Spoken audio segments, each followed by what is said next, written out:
Good morning, PotCoins. Today is Sunday, 9 November 2014. We are currently on block 490147 of the Pot chain. Here's what's been going on this week.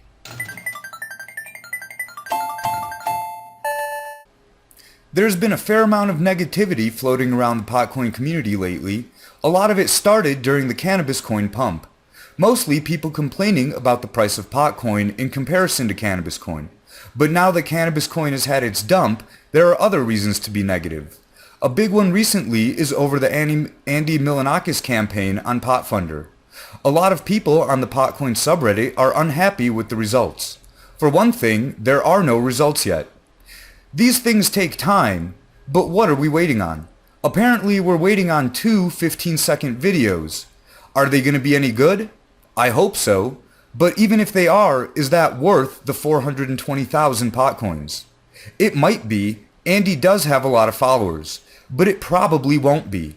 It's my opinion that Andy setting up giveaways would be more productive, or demonstrating how easy it is to spend them and showing off cool stuff bought with PotCoins, like one of the amazing bongs at Smoke Cartel.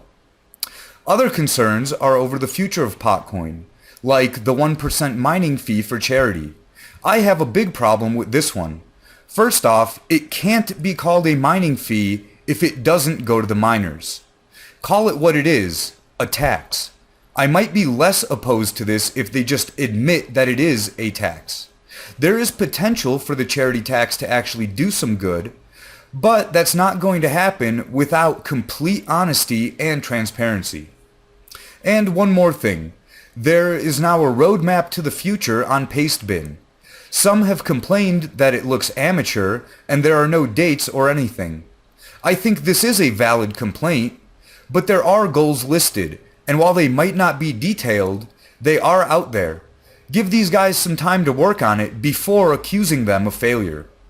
Most of the negativity seems to come from a narrow perspective. If you can't see farther back than yesterday and can't look past tomorrow, the current state of PotCoin doesn't look good. But looking back since the beginning, a lot of progress has been made. And looking to the future, there is potential for much more progress to come. And also the possibility of failure.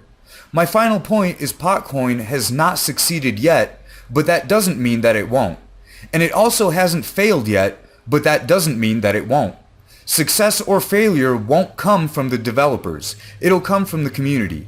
We are more responsible for the success of the coin than the devs.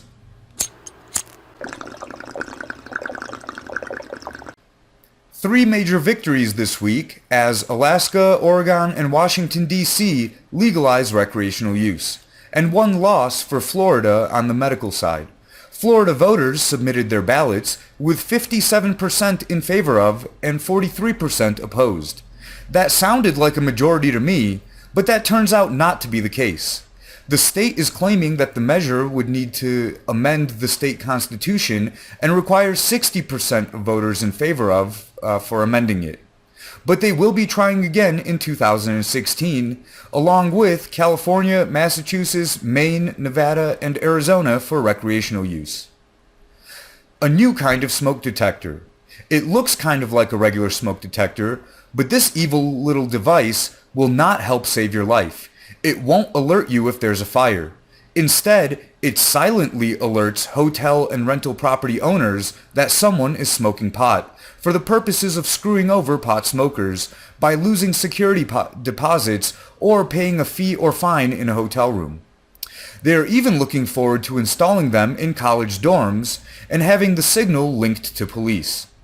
The AirGuard units will be available in two different versions, a Wi-Fi capable outlet plug-in version and a smaller handheld model. Fresh Air Sensor Corporation, the manufacturer, claims the units will be available in the spring of next year. They also claim that it's tamper-proof and that no amount of stoner ingenuity can foil it. I would be willing to put that to the test. My guess is that some saran wrap and duct tape would do the trick, or maybe just unplugging it. If either of those don't work, I know a hammer sure will.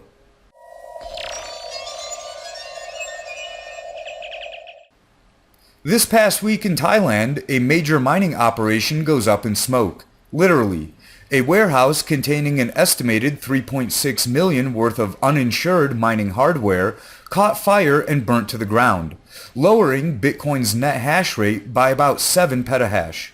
For the first time, the difficulty may go down at the next retargeting block. The cause has not yet been established, with the most likely scenario being faulty wiring. There are rumors of arson, however, no evidence has yet been presented to support that claim. Silk Road 2.0 shut down. The FBI is at it again, making the world a more dangerous place.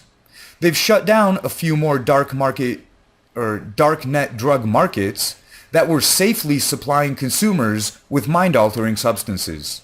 Last year's shutdown of the original Silk Road caused a huge increase in violent drug-related crime and a decrease in the quality and purity of drugs. Since then, more marketplaces have sprung up to take its place. After a few months, violent crime was decreasing and drug quality was increasing. Now, with the shutdown of Silk Road 2.0 and a few others, the cycle starts over again.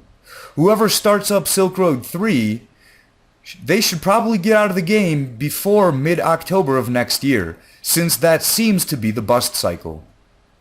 That's it for this edition of Mad PotCoins. Smoke 'em if you got 'em.